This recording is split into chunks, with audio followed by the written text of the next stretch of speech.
মাননীয় স্পিকার, দেশের অর্থনৈতিক প্রবৃদ্ধি ত্বরান্বিত, যোগাযোগ ব্যবস্থা আধুনিকীকরণ এবং নগর পরিবহন ব্যবস্থার দক্ষতা বৃদ্ধির লক্ষ্যে সরকার সমন্বিত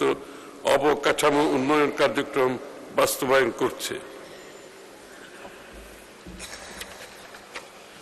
একই সঙ্গে নিরাপদ, পরিবেশ বান্ধব, প্রযুক্তি নির্ভর পরিবহন ব্যবস্থা গড়ে তুলতে সরকার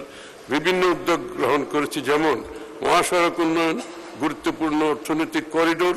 4 লেনে উন্নীতকরণ, সমন্বিত যোগাযোগ কাঠামোর মধ্যে একটি মাল্টি মোডাল হাব গড়ে তোলা, সড়ক নিরাপত্তা জোরদারের লক্ষ্যে 94টি উন্নয়ন প্রকল্প বাস্তবায়ন, দুর্ঘটনা রোধে সেফটি সিস্টেম অ্যাপ্রোচ ভিত্তিক বাংলাদেশ সড়ক নিরাপত্তা প্রকল্পের কার্যক্রম প্রদানে চালু করা, অটোমেটেড ফিটনেস সার্টিফিকেট ব্যবস্থা এবং পেশাজীবী চালকদের প্রশিক্ষণ কার্যক্রম জোরদার, প্রায় 3000 কিলোমিটার জাতীয় এক্সপ্রেসওয়ে গ্রিড গড়ে তুলতে সম্ভাব্য করিডোর চিহ্নিত করুন, এটা একটি গুরুত্বপূর্ণ বিষয়। রিং রোড ও রেডিয়াল রোড নির্মাণের মাধ্যমে ঢাকার যানজট নিরসন,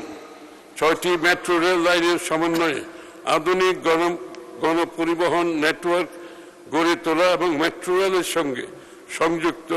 মনোরেল ভিত্তিক ফিডার নেটওয়ার্ক নির্মাণ, পুরনো বাস পর্যায়ক্রমে ইলেকট্রিক বাস দ্বারা প্রতিস্থাপন হবে, পুরনো বাস পর্যায়ক্রমে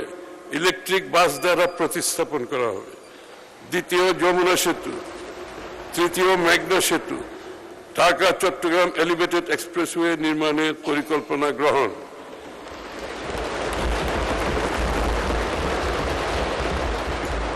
ইলেকট্রনিক টোল ও স্মার্ট ট্রাফিক ব্যবস্থা চালুর উদ্যোগ